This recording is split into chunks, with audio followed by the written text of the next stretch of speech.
Tingin ko nasa kwarto ng mga Ay, tulog pa. Hoy, gising nga kayo, gising! Aray ko po. Tanghali na! Di pa kayo gumigising?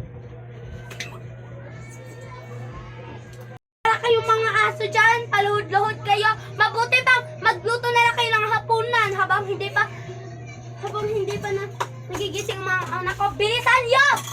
Magmato. Butas. Pero na, sige. Ilagay na natin niyon dito. Okay pala. Ito na po, mama. At ito. Ano ba naman to? Bakit ang tagal? Sorry po kasi naghugas po kasi kami. Siguraduhin yung masarap to ha. Masarap po yan. Get. Gusto ko kasi tumingin. Di ba masarap? Ano to? Patingin mo. Ew, yak! Patingin na. Parang napakadaming asin nito. Gusto niyo ba akong lasuhan? Halika. Dito. Halika kayo dito. Diyan kayo! Sanang-sangat! Nay, tama na yan. Nay, tama na yan. Hindi dapat matulungan nila eleksyon! Alis kayo yan ang bagay ninyo. Binalang niyo ako! Diyan yung bagay ninyo! Bagay ninyo. Wala! Alis! Alis na muna tayo, nak. O, saan ba kayo pupunta? Huwag mo nga akong hawakan. Halika kayo dito. Kapag hindi nyo nalinis yung bahay, paluluhudin ko kayo ng asin. Naiintindihan nyo ba? Huwag naman! Huwag kayo Huwag naman, hindi mo kami. Huwag naman pagkatulukan yung anak ko. Tama na yan, ha?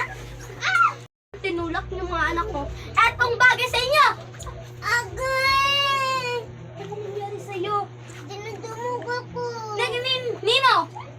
Ni Sophia ba yan? Hindi po ako. Wala po. Wag, susobra na po kayo. Bakit mo tinulak yung Diyan kayo, maglinis kayo. Maglinis kayo. Yan ang bagay. Huwag naman yung bagay sa inyo. Hindi na yan! Paluluhodon kayong nanay ko sa asin. Ba't ang gagawin yung anak ko? Wow! Ay, tawa! Kaya, Alis na kami. dapat malinis. Mga kupal. Mga po! Eh? Ayan! Ayan! Bagay sa inyo, mga pulobe! Tara na nga! Huwag kayo dapat pagkakamitan ka na malinis na. Magsisisi kayo! Gusto ko na makitagatulan ako ng mama. Magsisisi! Magsisisi kayo! Talaga yung mga dalawang yan kapag hindi talaga nila nalinis yung bahay natin. Sige na, doon ako din. Ako din po.